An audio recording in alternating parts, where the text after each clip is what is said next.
Hello. It's good to get back to you about an update with our school and catechetical building. We're coming basically to some resolutions as to what the cause of the problem was. As you may recall, this past May, the non-supporting interior hallway walls began to show signs of damage and moving towards even collapsing. What is the cause? We fully expected to find some kind of water problem underneath affecting the weight-bearing capacity of the cement slab, which would thus cause movement in the walls.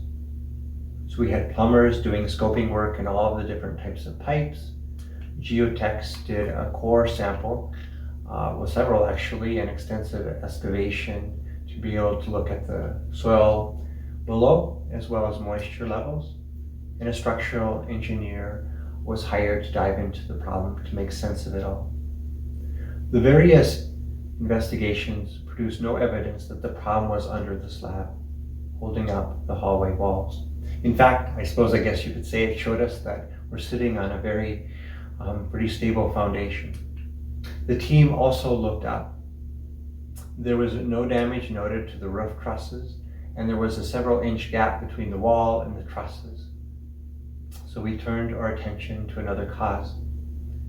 The damaged hallway walls were connected by perpendicular walls attaching to the supporting walls. The team analyzed the possible results of minor settling to the foundational walls that would cause a stress and a horizontal pulling pressure to the interlocking walls. This fatigue over time would then at some point cause a rippling effect of damage. Now, independent walls that are not interlocked are a much better option, as they would not be affected by such minor settling. But I guess they didn't think of that 70 years ago. The structural engineer's words probably say it better than mine, so let me read that report. It was observed that these interior masonry partition walls were originally built interlocking into the adjacent load-bearing masonry walls.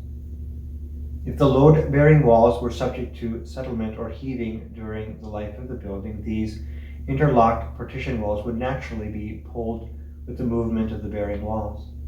This could lead to wall rotation and mortar joint cracking at intersections and parallel walls.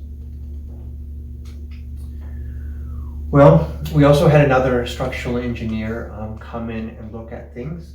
And basically his opinion was the same. Thus, all the investigations and the engineering efforts have led us to the likely conclusion that it is minor settling of the building that is the root cause for the problem. This is by no means an exciting, unambiguous answer that we were all expecting, nor is it an answer that is going to help us tap into insurance. I met with our financial counsel on the issue this morning to discuss the findings.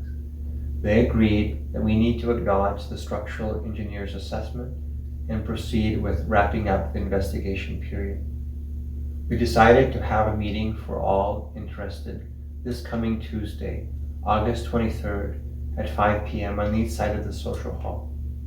We will explain the various investigative work and give an opportunity to brainstorm any further things that should be done before the rebuilding phase begins. I appreciate your patience. I really had no idea it would take so long to get to this point, but having a full, thorough investigation was needed. I am thankful to the help we have received and the great support also that we received in all of this from the diocese. It is definitely evident how important the school and our catechetical programs are to our parish, and even more so, how much our parishioners care and are willing to help.